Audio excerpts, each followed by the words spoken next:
मराठा आरक्षण मिळाल्याशिवाय माघार नाही असं म्हणत सरकारला खणखणीत इशारा देणारे जरांगे पाटील आता म्हणतात की ओला दुष्काळ जाहीर झाल्याशिवाय माघार नाही।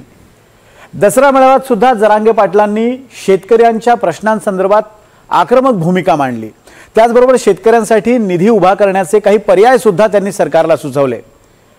मराठा आंदोलक ते शेतकरी नेते असा जरांगे पाटलांचा हा प्रवास नेमका कसा सुरू झालाय आपण पाहूयात या स्पेशल रिपोर्टमध्ये।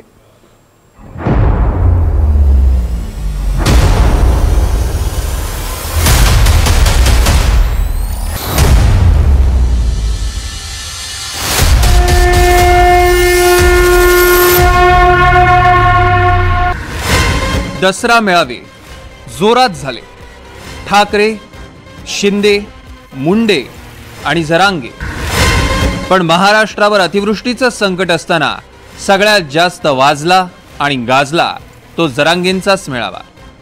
कारण शेतकऱ्यांच्या मुद्द्यावर जरांगेंनी सरकारला ठणकावलं, बजावलं आणि खणखणीत इशारे दिले। जरांगेंच्या मेळाव्यात बात होती ती शेतकऱ्यांच्या हिताची।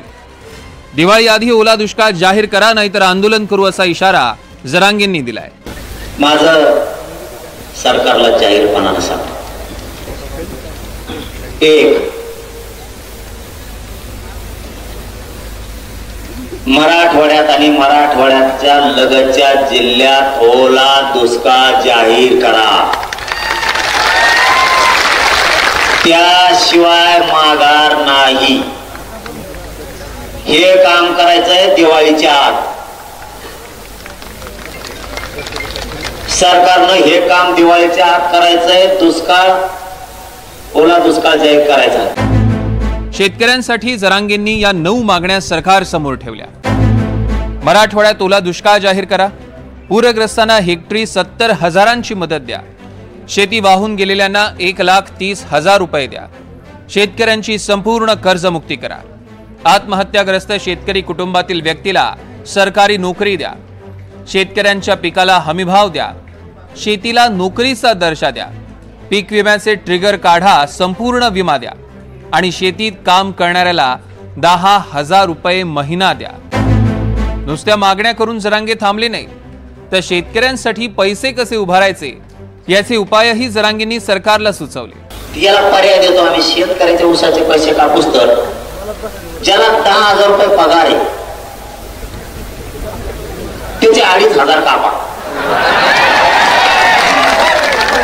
ज्याला 20,000 पगार आहे त्याचा 1/4 हिस्सा कापा, 5,000, ज्याला 1 लाख आहे त्याचे 25,000 कापा, ज्याला 2 लाख आहे त्याचे 50,000 कापा, 1/4 हिस्सा कापायचा। त्याला काही गोमीचा पाय लंगडा होणार आहे का? आता देवेंद्र फडणवीसची प्रॉपर्टी कमी असेल का? का देऊन आडती दान शेतकऱ्याला? अजित पवारची कमी आहे का? अजित पवार तिकडे काढी लागली का? त्याचे कापे हो। शिंदे साहेबाकडे रोग आलाय का? त्यांची कापे हो प्रॉपर्टी।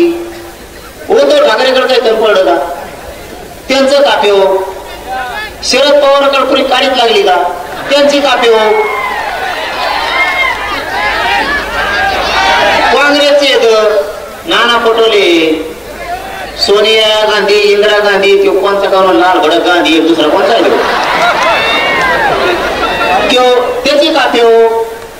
यांच्या प्रॉपर्ट्या कमी आहेत का? जरांगेंनी सुचवलेले उपाय प्रत्यक्षात आणणं प्रॅक्टिकल आहे का हा वेगळा प्रश्न आहे। पण जरांगेंनी सुचवलेल्या उपायानंतर सरकार काय म्हणतंय पहा। कुठल्याही अधिकाऱ्याची कुठल्याही व्यक्तीचे पैसे कपात करून देण्याची काही गरज नाही। शासन दिवाळीपूर्वी शेतकऱ्यांना योग्य पद्धतीने शेतकऱ्यांना, मला हा दावा करता येणार नाही की जे काही पूर्ण पिकवणार होते शेतकरी ते पूर्ण मिळणार आहे त्यांना, पण शेतकऱ्यांना समाधान होईल असा निर्णय माननीय मुख्यमंत्री देवेंद्र फडणवीसजी, आपले एकनाथ शिंदेजी, माननीय अजित पवारजी घेणार आहेत। त्यामुळं हे जे याच्यातून कपात करा त्याच्यातून कपात करा याची वगैरे फार गरज भासणार नाही। मला वाटते आमचे मुख्यमंत्री आणि आमचं सरकार निर्णय घेईल। शेतकऱ्यांच्या सगळ्या मागण्या मान्य होईपर्यंत कोणाच्याही सभेला जायचं नाही असं जरांगेंनी म्हटलंय. पुढच्या काही दिवसातच जरांगे शेतकरी आंदोलनाची भूमिका स्पष्ट करणार आहे. आरक्षण घेतल्याशिवाय मागे हटणार नाही असं म्हणणारे जरांगे आता शेतकऱ्यांच्या बाजूने लढायला लागले. मराठा आंदोलक ते शेतकरी नेता होण्याकडे जरांगेंनी वाटचाल सुरू केली आहे.